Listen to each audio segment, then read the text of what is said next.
तो गुरु जी एक कहानी कहते थे, जो पहले परेशान रहता है, दुख को सहन करता है, मुश्किलों से लड़ता है, परेशानियों से जूझता है, उसी के जीवन में खुशियां आती हैं, उसी की लोग पूजा करते हैं। तो एक कहानी सुनाते थे कि एक मूर्तिकार से कोई पुजारी आया और कहा कि मेरे मंदिर में लगाने के लिए एक मूर्ति बना। मूर्तिकार गया, जंगल से 2 पत्थर लाया, एक पत्थर को किनारे रखा और एक पत्थर को अपने पास लाया और छैनी हथौड़ी उठाया। उससे जब तोड़ना शुरू किया उस पत्थर को, तब पत्थर चिल्लाने लगा कि मुझे छोड़ दो, मुझे छोड़ दो, बड़ा दर्द हो रहा है। मूर्तिकार ने कहा कि सुनो,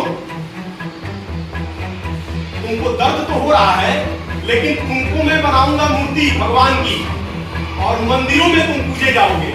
उसने कहा कि मुझे इतना दर्द हो रहा है कि मुझे भगवान नहीं बनना है, मुझे मूर्ति नहीं बनना है, मुझे मंदिर में नहीं जाना है, मुझे पूजा नहीं कराना है, तुम एक काम करो, मुझे छोड़ दो। मूर्तिकार ने उस पत्थर को उठाया और किनारे रख दिया।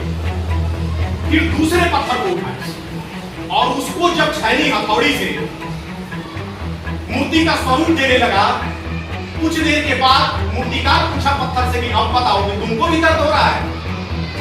पत्थर ने कहा कि दर्द तो बहुत हो रहा है, लेकिन मुझे मूर्ति बनना है, तुम अपना काम जारी रखो।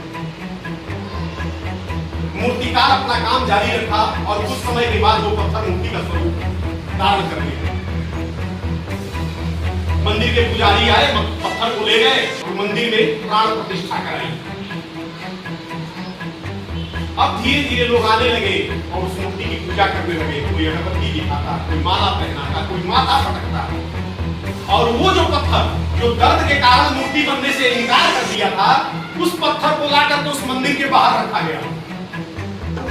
वो जो पत्थर दर्द सहते मूर्ति बन चुका था और मंदिर में स्थापित हो चुका था, लोग आते तो वहां अपना माथा पटकते, और जो पत्थर मूर्ति बनने से दर्द के कारण इनकार कर दिया था, उसको बाहर रखा गया था। लोग आकर के उस पर रोज नारियल पटकते।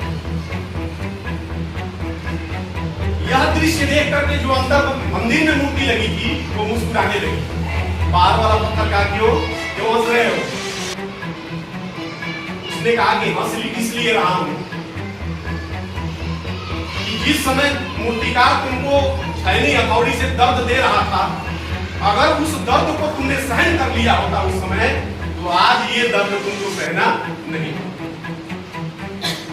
जख्म ही कातिल का पता देता है, आईना ही मुकाबिल का पता देता है, और ऐ तूफान से बच बच के निकलने वालों, एक तूफान ही साहिल का पता देता है, एक तूफान ही साहिल का पता देता है। मैंने तुमसे पहले ही कहा कि अगर तुम सीखना चाहते हो तैरना, तो तुमको नदी में कूदना ही पड़ेगा, पानी में जाना ही पड़ेगा। तुम किनारे तो तैरना नहीं सीख सकते। पानी के अंदर जाओगे, या तो डूबोगे या तो तैरना सीख जाओगे। मतलब कि हम जब तक दर्द का सामना नहीं करेंगे, मुश्किलों का सामना नहीं करेंगे, हमें जीवन में सफलता मिलने वाली नहीं।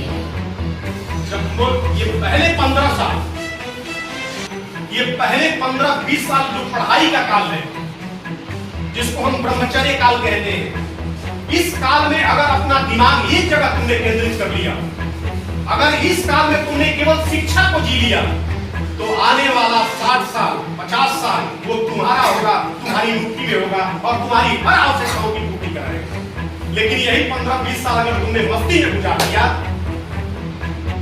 उस पत्थर की तरह अगर इनकार कर दिया तुमने दर्द सहने से, पढ़ाई करने से, तो आने वाला पूरा जीवन अंधकार में होगा और कदम कदम पर तुमको परेशानियों का सामना करना है।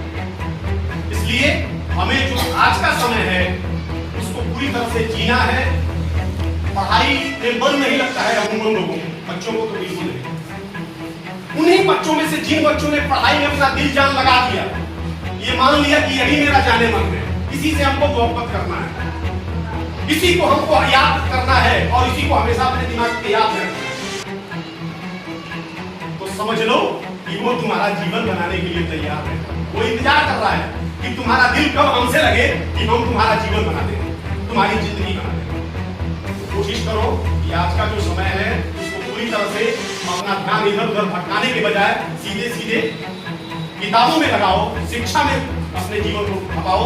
आने वाला समय तुम्हारा खूबसूरत होगा, उज्जवल होगा और तुम उस बुलंदी तक जाओगे जिसका तुमने कभी बात की।